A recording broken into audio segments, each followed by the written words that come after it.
Hello student, तो circular motion के इस सीरीज में, इस नए लेक्चर में आज हम पढ़ने जा रहे हैं कि यदि कोई कार है, यदि वो सर्कुलर पाथ में टर्न करती है तो कौन सा फोर्स उसे टर्न करने में हेल्प करता है।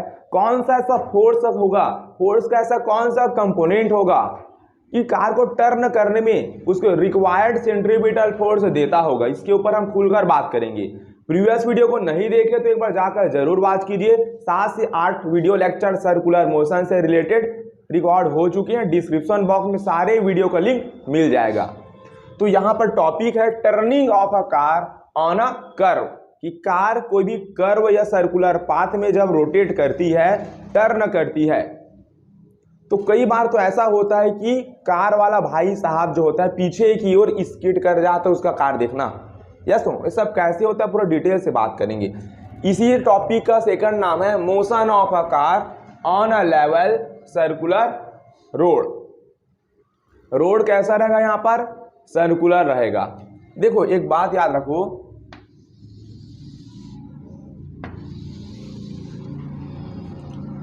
ये मैं बना रहा हूं कार या गाड़ी का पहिया, ये कार का पहिया है, ठीक, बना दिया, कार का पहिया है, ठीक है। जैसे कार स्टार्ट होती है, वी वेलोसिटी से कार इधर स्टार्ट होगी, तो पता है जब कार में इंजन चालू होती है ना, तो जो टायर होती है, टायर इज सरफेस, तो टायर जो होती है ना इधर रोटेट करती है, ऐसे है ना। ये क्या बात हुई, इंजन जैसे ही स्टार्ट होती है ना कार की, तो क्या होती है, टायर जो होती है पीछे की ओर मूवमेंट करना स्टार्ट करती है। तो क्या तुम्हारी कार पीछे की ओर भागती है क्या? बताओ मुझे, क्या तुम्हारी कार पहले पीछे की ओर भागती है क्या? कार स्टार्ट करते हो तो झुक झुक झुक झुक झुक, है ना। तो इधर मोशन तो पीछे होना चाह रहा है। जैसे इंजन स्टार्ट होता है कार का टायर पीछे की ओर भागना चालू करता है, लेकिन कार का टायर पीछे की ओर भागता है क्या? नहीं भागता। तो पीछे की ओर कार का टायर भागना चाह रहा है, अब मोशन के अपोज क्या लगेगा? Friction force. तो मोशन इधर हो रहा है टायर का, तो फ्रिक्शन फोर्स किधर लगेगा? इधर। यस और नो? इधर क्या लगेगा? F for friction force. तो फ्रिक्शन का मतलब समझ लो, फ्रिक्शन मोशन को रोकता भी है और मोशन देता भी है ना। हम जानते हैं ना, अगर इस ऑब्जेक्ट को ऐसे सरफेस में ऐसे F फोर्स लगा के धक्का दे दूंगा तो कुछ समय बाद कुछ डिस्टेंस ट्रेवल करके फ्रिक्शन फोर्स मोशन को अपोज कर देगा, ये बॉडी रुक जाएगी।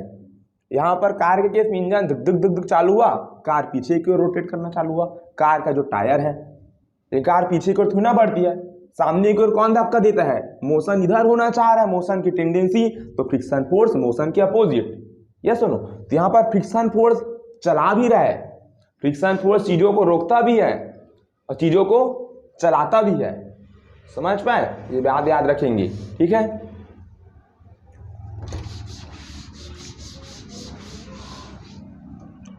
देखो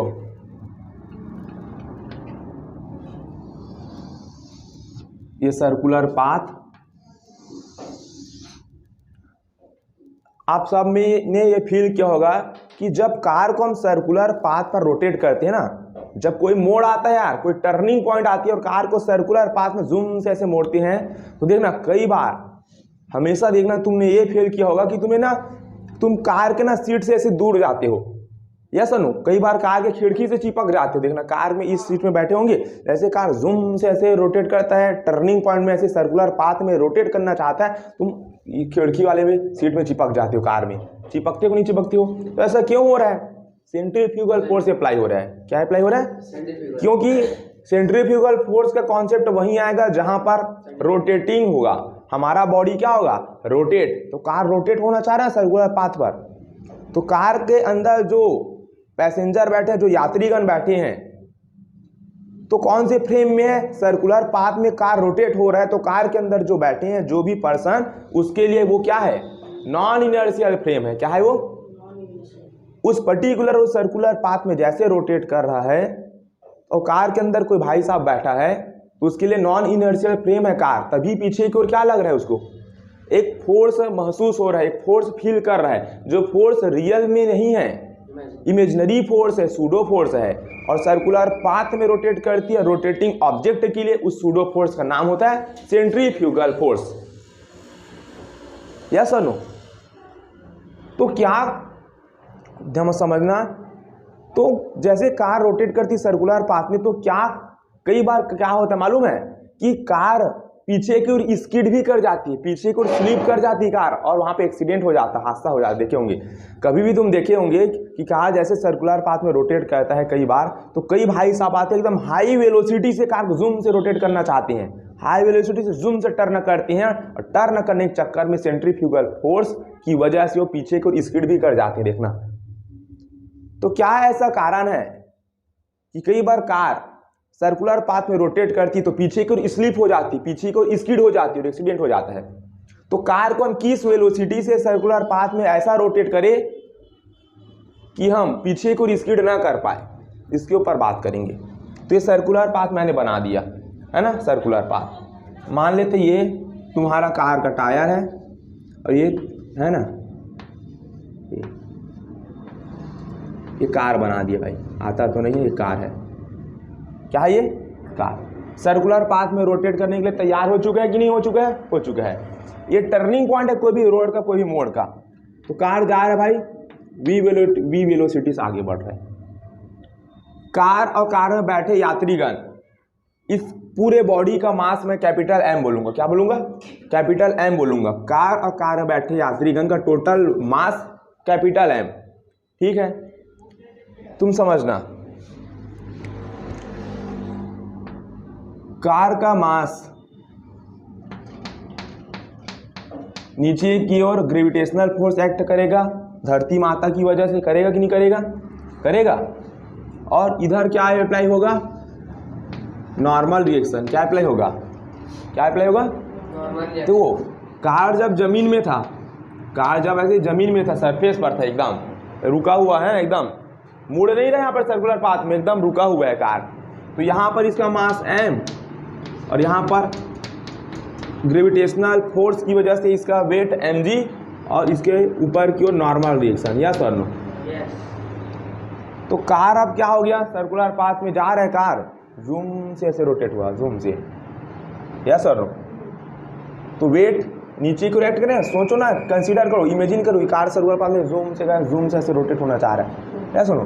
तो जूम से कार पकड़ो, जूम से रोटेट करो, तो mg, अब ये नॉर्मल होगा कि नहीं होगा? होगा।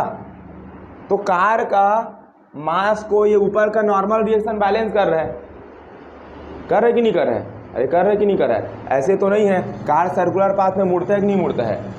कार का मास को कौन बैलेंस कर रहा है? नीचे के वेट को नॉर्मल रिएक्शन बैलेंस कर रहे हैं। यहाँ पर n इक्वल टू क्या हो गया? mg हो गया। और जैसे कार जूम से सर्कुलर पाथ में जूम से ऐसे रोटेट करता है, ऐसे टर्न करता है, तो पीछे की ओर यानी कि सेंटर से दूर जाते हुए, away from the centre, away from the centre कौन सा फोर्स लगेगा? सेंट्रीफ्यूगल फोर्स लगेगा। ये हमारा सर्कुलर पाथ का सेंटर है, मान लेते। क्या है सर्कुलर पाथ का? सेंटर। सेंटर। ये सर्कुलर पाथ का रेडियस। क्या है ये? तो सेंटर से दूर, away from the centre, away from the centre, इसको क्या लगेगा? एक फोर्स लगेगा। कौन सा फोर्स फील होगा इसको? Centrifugal force. और सेंट्रीफ्यूगल फोर्स कितना होगा भाई? mv²/r। जितना सेंट्रीपिटल उतना सेंट्रीफ्यूगल। साइन लगा दो भैया, नहीं लगाएंगे मैग्नीट्यूड की बात कर रहे हैं, साइन हमें मालूम है, डायरेक्शन इधर है ना। अब सोचो, कार जैसे सर्कुलर पाथ में रोटेट हुई, पीछे की ओर सेंट्रीपिटल सेंट्रीफ्यूगल फोर्स लगा कि नहीं लगा? यानी कि मोशन की टेंडेंसी कहाँ है? इधर। कार ऐसे जूम से रोटेट किया, सेंट्रीफ्यूगल फोर्स की वजह से कहाँ पर कार जाना चाह रहा है? इधर। यस और नो? तो मोशन के अपोजिट इधर क्या लगेगा? Friction force. क्या लगेगा? क्या लगेगा इधर? Friction force. मोशन के अपोजिट लगता है फ्रिक्शन फोर्स, मालूम है ना हमें? यस और नो? समझ पाए? समझ पाए इस बात को? अब ध्यान देना, यही फ्रिक्शन फोर्स जो है ना, यही फ्रिक्शन फोर्स हमारा सेंट्रीपिटल फोर्स में कन्वर्ट होता है। किसमें? यही फ्रिक्शन फोर्स हमें सेंट्रीपिटल फोर्स में कन्वर्ट होता है, कार को टर्न करने में मदद करता है सर्कुलर पाथ में। समझ पाए? ये फ्रिक्शन फोर्स किसके बीच है? वो जो जमीन है, जो रोड है, रोड और जो टायर है, रोड और टायर के बीच का फोर्स, रोड और टायर के जो बीच होगा ना फ्रिक्शन कोफिशिएंट, वो वाला फोर्स फ्रिक्शन फोर्स है ना। कार जूम से सर्कुलर पाथ में रोटेट करेगा तो टायर और रोड के बीच क्या लगेगा? फ्रिक्शन फोर्स लगेगा। और फ्रिक्शन फोर्स का डायरेक्शन किधर है? Net force toward centre, centripetal force. Net force toward centre is called centripetal force. और जितना सेंट्रीपिटल फोर्स होगा उतना सेंट्रीफ्यूगल होगा कि नहीं होगा? तो मेरा एक सवाल है, देखो, car will not slip, slip यानी कि स्किड बोल सकते हो इसको।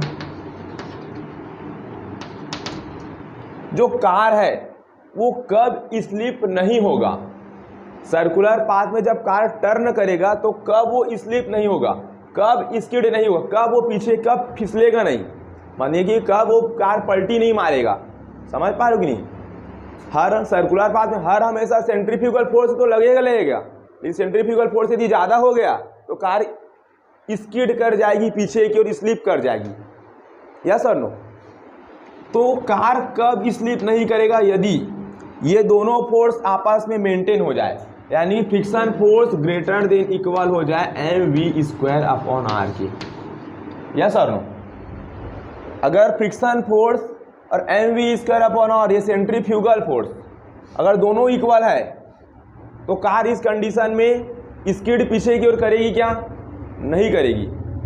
और फ्रिक्शन की वैल्यू ज़्यादा हो गई यानी कि सेंट्रीपिटल फोर्स तुम्हें ज़्यादा मिल गया, और सेंट्रीपिटल फोर्स जितना ज़्यादा होगा तुम्हारे कार को टर्न आउट करने में उतना ज़्यादा हेल्प होगा। नहीं होगा क्या? क्योंकि सेंट्रीपिटल फोर्स ज़्यादा मिलेगा तो अच्छे से हम कार को टर्न आउट कर सकते हैं बिना कार को स्किड किए। और गलती से ये वाला फोर्स ज़्यादा हो गया और ये वाला फोर्स कम हो गया तो फ्रिक्शन फोर्स तुम्हें नहीं बचा पाएगा और तुम्हारी कार पीछे की ओर सेंट्रीफ्यूगल फोर्स की वजह से स्किड कर जाएगी, स्लिप कर जाएगी। नहीं कर जाएगी? तो यहाँ से वेलोसिटी की वैल्यू निकालो। फ्रिक्शन, ये फ्रिक्शन फोर्स कितना हो सकता है, कितना मैक्सिमम, एफ लिमिटिंग। यस और नो? जो ज़मीन है, रोड है और जो टायर है उनके बीच कितना मैक्सिमम से मैक्सिमम फ्रिक्शन फोर्स हो सकता है, एफ लिमिटिंग। एफ लिमिटिंग का फॉर्मूला क्या होता है? Mu into normal reaction greater than equal mv² upon r। Normal reaction किसके इक्वल है? mg के। किसके इक्वल है? mg। ऐसा तो नहीं होता है कार वाले भाई साहब का वेट नीचे को ऊपर नीचे धक धक धक ऐसे करता है क्या? तो नॉर्मल रिएक्शन और mg हमेशा बैलेंस होंगे। क्या होंगे? कार वाला क्या कार ऊपर में उड़ता है क्या? ठक ठक ठक ठक ऐसे उड़ते हैं? कार ऐसे नहीं उड़ता ना, तो बैलेंस है ना दोनों। तो नॉर्मल रिएक्शन के हम क्या रख देंगे? mg is greater than equal mv² divide by r। मास से मास कैंसल आउट, तो यहाँ पर हमें मिलेगा म्यू जी, r को इधर ट्रांसफर कर देंगे ग्रेटर देन इक्वल v²। तो हमें v की वैल्यू क्या मिलेगी? v is less than equal root over, very important formula numerical के लिए याद रखना पड़ेगा, म्यू जी आर।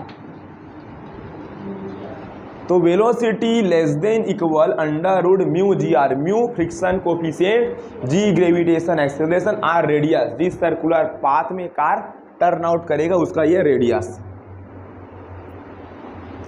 तो यहाँ पर कई बात क्लियर करेंगे हम। यहाँ पर v velocity less than equal mu g r. देखो वेलोसिटी का मैक्सिमम कितना हो सकता है वैल्यू? वेलोसिटी का मैक्सिमम वैल्यू कितना हो सकता है? V max equal to mu g r. Velocity का मैक्सिमम कितना हो सकता है? Under root mu g r. होगा कि नहीं होगा? अब याद रखो, अगर तुम under root mu g r, under root mu g r, under root mu g are का जो वैल्यू आएगा उस वेलोसिटी से तुम सर्कुलर पाथ में अगर टर्न करोगे तो तुम्हारा कार और तुम पीछे की ओर स्किड करोगे क्या, यानी तुम्हारी कार पीछे को फिसल जाएगी क्या? हाँ, सेंट्रीफ्यूगल फोर्स तुम्हें लगेगा ही लगेगा, लेकिन कार पीछे को फिसलेगी क्या? नहीं, क्योंकि तुम्हें फ्रिक्शन फोर्स बचा लेगा। तुम पीछे खिसलना चाहोगे, फ्रिक्शन फोर्स खींच लेगा तुम्हें, नहीं खींचेगा क्या? क्योंकि दोनों अभी क्या है, मैक्सिमम है, नहीं समझे? अगर वेलोसिटी इस मैक्सिमम वैल्यू से, इधर ध्यान दो, इस मैक्सिमम वैल्यू मान लेते हैं वी मैक्स तुम्हारा आ गया, इसको मैं सॉल्व किया, मान लेते हैं इसको मैं ऐसे नॉर्मल सॉल्व किया, म्यू की वैल्यू पुटअप कर दूंगा, जो मेरा टायर है, रोड है, उनके बीच जो भी फ्रिक्शन की वैल्यू आएगी पुटअप कर दूंगा, जी की वैल्यू 10 पुटअप कर दूंगा, और रेडियस मुझे पता हो चल जाएगा कि मैं कार को किस सर्कुलर पाथ के रेडियस में रोटेट करना चाह रहा हूँ, है ना? अंदाजा लगा लेंगे ना अपन। मान लेते तो पूरा पुटअप कर दिया और 30 मीटर पर सेकेंड आ गया, कितना आ गया? यानी कि वी मैक्स कितना आ गया? 30 मीटर पर सेकेंड, यानी कि कार को मैं मैक्सिमम 30 मीटर पर सेकेंड के स्पीड में रख के सर्कुलर पाथ में टर्न करूंगा, तो मैं पीछे की ओर स्पीड होगा क्या कार और मैं? नहीं होगा। क्यों? क्योंकि इस समय फ्रिक्शन फोर्स हमें बचा लेगा, लेकिन गलती से भी कार का वेलोसिटी 31 कर दोगे, क्या कर दोगे? 30 से ज़्यादा कर दोगे कार का वेलोसिटी, तो फ्रिक्शन फोर्स तुम्हें नहीं बचा पाएगा। बचा पाएगा क्या? फ्रिक्शन फोर्स तुम्हें सेंट्रीपिटल फोर्स उतना नहीं दे पाएगा जितना तुम्हें ज़रूरत है, और तुम्हें आवश्यक रिक्वायर्ड सेंट्रीपिटल फोर्स नहीं मिल पाएगा, तो तुम और तुम्हारी कार पीछे को स्लिप हो जाओगी, स्किड कर जाओगी, एक्सीडेंट का चांस बढ़ जाएगा। तो हमेशा ये बात याद रखेंगे कि वी मैक्सिमम से ज़्यादा नहीं हो सकता तुम्हारा कार की स्पीड का, बाइक की स्पीड। समझ पाए इस बात को? हाँ, मिनिमम हो सकता है, देखो वी इस लेस देन है, कम हो सकता है, इससे कम हो सकता है, इसे कम करोगे तो फ्रिक्शन फोर्स तुम्हें बचा लेगा स्किड करने से, और सर्कुलर पाथ में तुम आसानी से टर्न आउट कर सकते हो। क्लियर है ये बात? तो ये बात बहुत ही इंपॉर्टेंट है डायग्राम, क्योंकि आगे हम पढ़ेंगे बैंकिंग ऑफ रोड, जिसमें रोड को हमें कुछ एंगल पर बेंड करना पड़ता है। तो ये टॉपिक को बहुत बारीकी से, ये रोड रहेगा, रोड, तो रोड को हमें कुछ एंगल से बेंड करना पड़ता है। देखना जब रेसिंग होती है, कार रेसिंग, तो देखना अमूमन पहाड़ी वाला जो इलाका होता है ना, वहाँ पर कार रोड ऐसे बेंड होता है। क्यों? बात करेंगे। ये डायग्राम बहुत इंपॉर्टेंट है, अच्छे से समझो इसको। अब देखो इसमें प्रॉब्लम क्या है, इसमें प्रॉब्लम का बात क्या है, देखो अगर भाई म्यू की वैल्यू ज़्यादा हो गया, अब कोई भी बंदा चाहेगा क्या कार को, मैं कोई नया फरारी की सवारी लिया है, कोई चाहेगा कि कार को मैं सर्कुलर पाथ में कम वेलोसिटी से टर्न आउट करूं? नहीं भाई, कार नया नया खरीदे हैं, कार अच्छा है, तो कार में फुल आराम से चलाने के लिए कार तो नहीं लिए हैं कोई, वो चाहता है सर्कुलर मोड़ जैसे आता है लोग अपनी स्पीड को और तेजी कर देते हैं, नहीं करते क्या? सर्कुलर पाथ आता है तो लोग बाइक का स्पीड भी तेज बढ़ा लेते हैं, वेलोसिटी बढ़ाते कि नहीं बढ़ाते? मज़ा आता है। कार का वेलोसिटी भी सर्कुलर पाथ में और बढ़ा लेती हैं। तो कार वाला भाई साहब, ये लोग चाहते हैं ना भाई इतना महंगा कार खरीदो, मज़ा तो लेना, ऐसे ही कि सर्कुलर पाथ आके 10 का वेलोसिटी कर लोगे, मैक्सिमम वेलोसिटी करना चाहते हैं। तो कार वाले भाई साहब के लिए वी मैक्सिमम यहाँ पर सफिशियंट है क्या? वो 30-35 के स्पीड में मान लो कार को सर्कुलर पाथ में टर्न आउट करना चाहेगा क्या? वो ज़्यादा से ज़्यादा मैक्सिमम वेलोसिटी से कार को टर्न आउट करना चाहेगा, लेकिन इस कंडीशन में तुम्हें फ्रिक्शन फोर्स बचा पाएगी क्या? नहीं। तो फ्रिक्शन फोर्स कम हो जाएगा, यानी कि सेंट्रीपिटल तुम्हें उतना नहीं मिलेगा सर्कुलर पाथ में रोटेट करने के लिए, मिलेगा, और तुम्हारा कार पीछे की ओर स्किड कर जाएगा। लेकिन क्या करें भाई, हमें तो हाई वेलोसिटी से सर्कुलर पाथ में टर्न करना है, मज़ा आता है टर्न करने में।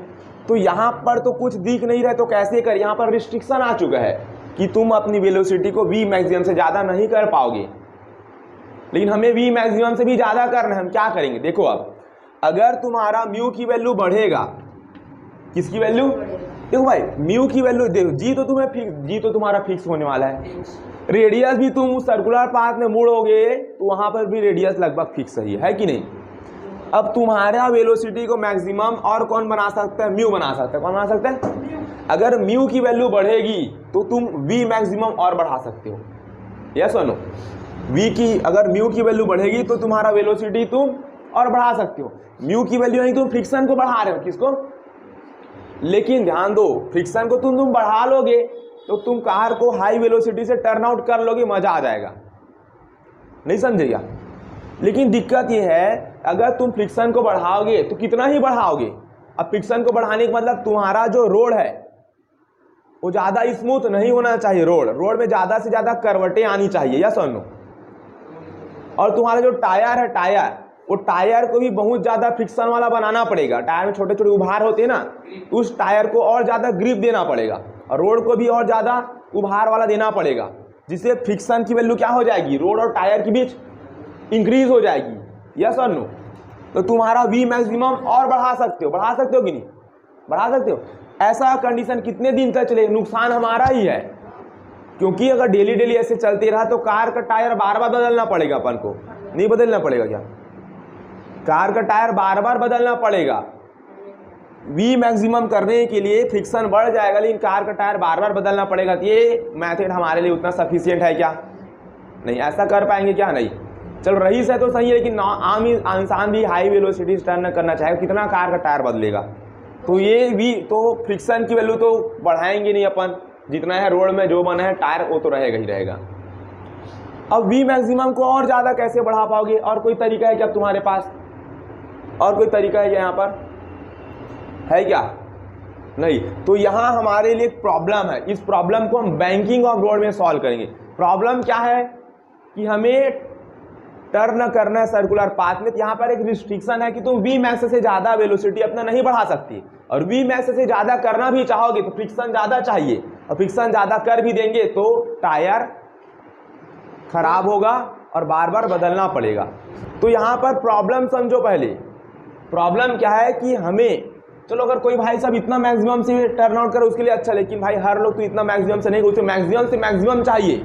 मैक्सिमम से मैक्सिमम वेलोसिटी में कार को टर्न आउट करेगा तो इस कंडीशन में वो पीछे को स्किड कर जाएगा। कर जाएगा कि नहीं कर जाएगा? कर जाएगा। तो अब क्या करेंगे हम? यहाँ पर ध्यान देना, ये प्रॉब्लम है बैंकिंग और रोड के लिए सॉल्व वहाँ पर करेंगे, याद रखना भाई। कोई दिक्कत है यहाँ तक? ये फॉर्मूला याद रख लेंगे, V is less than equal √μgr। ये कार वाले के लिए भी उतना सही है जितना साइकिल वाले के लिए है, उतना गाड़ी वाले के लिए है। नहीं समझी? तुम बाइक पर भी सर्कुलर पाथ में जाओगे तो ये उतना भी सही है, ये फॉर्मूला याद रखना। साइकिल पर भी जाओगे तो ये फॉर्मूला तुम्हारे उतना ही सही है। ठीक है? तो साइकिल वाला केस, बाइक वाला केस, कार वाला केस में हम ये फॉर्मूला यूज करेंगे, V is less then √μgr। यहाँ पर हमारा रोड जो है, रोड को यहाँ पर हम बैंड किए हैं क्या? नहीं। हमारा रोड वही प्लेन रोड है, वही प्लेन रोड जिस पर हम चलते हैं। यहाँ पर रोड बैंड है क्या किसी एंगल पर? नहीं। ये भी याद रखना, कोई भी एंगल पर रोड बैंड हमारा नहीं है। समझ पाए इस बात को? अब इसी में देखना, कई बार जब बारिश होती है, बरसात होती है, उस समय हमारा रोड होता है और हमारा बाइक या कार का टायर होता है, तो उनके बीच फ्रिक्शन की वैल्यू कम हो जाती है, कि रोड और टायर वहाँ पर स्मूथ हो जाता है। बारिश के दिनों में पानी जब पड़ती है तो दोनों के सरफेस को स्मूथ बना देती है और फ्रिक्शन की वैल्यू डिक्रीज हो जाती है। तो फ्रिक्शन अगर डिक्रीज हो जाएगा तो वी मैक्सिमम को तुम्हें और कम करना पड़ेगा। वी मैक्सिमम को, अब कार वाला भाई साहब आज 30 मीटर पर सेकेंड के वेलोसिटी से उसी रास्ते में अपने कार को टर्न आउट किया, हर दिन 30 मीटर पर सेकेंड से टर्न आउट करता है वो, तो पीछे कोई स्किड नहीं करता, इसको मेंटेन किया। अचानक बारिश हो गया, बारिश के दिन भी भाई साहब अपना वेलोसिटी को कम करना चाहेगा क्या? वो 30 मीटर पर सेकेंड से आज भी कार को टर्न आउट कर रहा है, लेकिन उसे मालूम नहीं है कि बारिश के दिन में फ्रिक्शन कम हो गया है, तुम्हें तो अपना मैक्सिमम वेलोसिटी को 30 से कम करना पड़ेगा। यस और नो? तब वो पीछे को स्किड नहीं कर पाएगा, और बारिश वाले दिन में भी वो उसी वेलोसिटी से कार को टर्न आउट करेगा, तो फ्रिक्शन फोर्स उसे नहीं बचा पाएगा, उसको उतना सेंट्रीपिटल फोर्स नहीं दे पाएगा कि कार को बारिश वाले दिन में भी टर्न आउट कर सके। तो जब भी बारिश होती है और नॉर्मल प्लेन रोड है, तो वहाँ पर आम दिनों के मुकाबले अपना कार का वेलोसिटी से कम कर लेना, कार के वेलोसिटी को कम करना और टर्न आउट करना, तब तुम्हारा कार और तुम पीछे को स्लिप नहीं मारोगे और तुम सक्सेसफुली टर्न कर पाओगे बारिश वाले दिनों में। तो ये पॉइंट भी याद करना, बहुत इंपॉर्टेंट है। तो यहाँ पर एक सवाल है हमारे पास, a cyclist moving on a flat road. एक साइकिलिस्ट है ना, वो फ्लैट रोड में मूव कर रहा है। फ्लैट रोड यानी कि रोड किसी भी एंगल पर अभी मुड़ी नहीं है, किसी भी एंगल पर रोड बैंड, नॉर्मल हमारा जो रोड होता है जिस पर हम चलते हैं, बाइक चलाते हैं, साइकिल चलाते हैं, वो रोड की बात हो रही है, वो फ्लैट है रोड, है ना। तो कार अभी टर्न आउट किया तो कौन से रोड में टर्न आउट किया था? फ्लैट रोड में। कौन सा? फ्लैट रोड में। तो एक साइकिलिस्ट है, साइकिल पर एक भाई सवार है, वो फ्लैट रोड में 18 किलोमीटर पर आवर के स्पीड से जा रहा है और सर्कुलर पाथ में वो टर्न आउट करेगा। साइकिल में कोई भाई साहब है, सर्कुलर पाथ में वो टर्न आउट करेगा, उसकी स्पीड कितनी है? 18 किलोमीटर पर आवर। और जो सर्कुलर पाथ में टर्न आउट करेगा उस सर्कुलर पाथ का रेडियस है 3 मीटर। तो वेलोसिटी दिया 18 किलोमीटर पर आवर, रेडियस दिया गया सर्कुलर पाथ का 3 metre. Radius without reducing the speed, the coefficient of static friction between the tyre and the road. Tyre, भाई साहब का साइकिल का जो टायर है और जो रोड है जिस पर वो टर्न आउट करेगा वो रोड, दोनों के बीच फ्रिक्शन कोफिशिएंट हमें दिया गया है 0.1। क्वेश्चन में बेसिकली हमसे पूछा गया है what bicycle will the rider slip and fall while taking a turn. ये बोला गया है कि वो जो राइडर है साइकिल पर वो टर्न आउट कर रहा है सर्कुलर पाथ पर साइकिल के साथ, तो वो स्लीप कर पाएगा या स्लीप नहीं कर पाएगा। क्या वो स्लीप कर पाएगा या सक्सेसफुली वो टर्न आउट कर पाएगा, इसके बारे में पूछा गया है। और अभी हम रिलेशन निकाले थे v is less than equal under root mu g r. अगर वेलोसिटी की वैल्यू ज़्यादा हो गया, वेलोसिटी की वैल्यू ज़्यादा हो गया और अंडर रूट म्यू जो है आर की वैल्यू कम हो गया, तो वो भाई साहब इस रिलेशन को फॉलो कर पा रहा है क्या? नहीं कर पाएगा। जो इस रिलेशन को फॉलो नहीं कर पाएगा तो वो स्लीप कर जाएगा, तो साइकिल वाला भाई साहब दिख दिख दिख गिर जाएगा। यस और नो? अगर इधर की वैल्यू ज़्यादा आ गया और ये कम हो गया तो वो सक्सेसफुली टर्न आउट कर पाएगा। अगर ये दोनों इक्वल आ गया फिर भी सक्सेसफुली टर्न आउट वो कर पाएगा। तो कैलकुलेट करते हैं, तो किलोमीटर पर आवर को हमें मीटर पर सेकेंड में चेंज करना पड़ेगा, ऐसा यूनिट में। यस और नो? तो वेलोसिटी दिया 18 इंटू 1 किलोमीटर, चेंज करने का तरीका 1 आवर। कितना दिया है? 1 आवर हो गया 18, है ना। Velocity 18 kilometre per hour, 18 into 1 kilometre, 18 kilometre ही तो आएगा। जब भी चेंज करना होगा ऐसा तरीका यूज करना। 1 किलोमीटर में कितना? 1 किलोमीटर में 1000 मीटर होता है, 1000 मीटर। 1 घंटे में कितना मिनट? 60 मिनट। और 60 मिनट और ये सेकंड में कन्वर्ट हो गया ना। 1 घंटे में 3600 सेकेंड होते, कितने होते हैं? 3600। इसको सॉल्व करोगे तो आंसर मिलेगा 5 मीटर पर सेकेंड। कितना मिलेगा? 5 मीटर पर सेकेंड। तो वेलोसिटी निकल गया, under root mu g r की वैल्यू फाइंड करो, तो 5 हो गया, लेस देन इक्वल हो गया अंडर रूट म्यू की वैल्यू कितनी है? 0.1। जी की वैल्यू हमारे पास 10 और रेडियस की वैल्यू है 3, तो 5 is less than equal under root. देखो 0.1 को क्या लिख सकते हैं? 1/10। यस और नो? और ये हो जाएगा 10 और ये हो जाएगा मल्टीप्लाई में 3।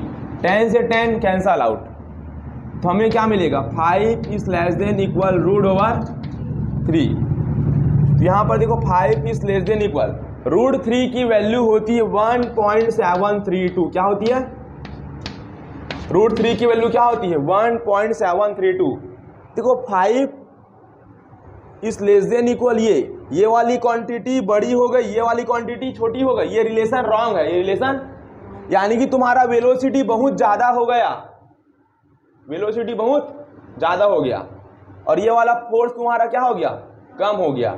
यानी कि तुम इस वेलोसिटी से सर्कुलर पाथ जिसका रेडियस 3 मीटर है साइकिल में बैठ के टर्न आउट करोगे तो तुम्हें फ्रिक्शन फोर्स नहीं बचा पाएगी, क्योंकि तुम ज़्यादा वेलोसिटी से टर्न आउट कर रहे हो और उतना ज़्यादा फ्रिक्शन फोर्स सामने को लग नहीं रहा है। तुम्हें सेंट्रीपिटल फोर्स उतना मिल पा रहा है क्या? जिस हिसाब से हाई वेलोसिटी से जा रहे हो उस हिसाब से तुम्हें सेंट्रीपिटल फोर्स नहीं मिल पा रहा है, तुम स्लिप हो जा रहे हो साइकिल से। समझ पाए? तो ये रिलेशन कार के लिए बताया था, तो साइकिल हो चाहे बाइक हो सभी के लिए अप्लाई होगा। हमारा रोड फ्लैट रोड होगा, फ्लैट रोड, तब ये फॉर्मूला अप्लाई करना, v is less than equal under root mu g r. Flat road है यार ना, फ्लैट रोड। समझे ये रिलेशन।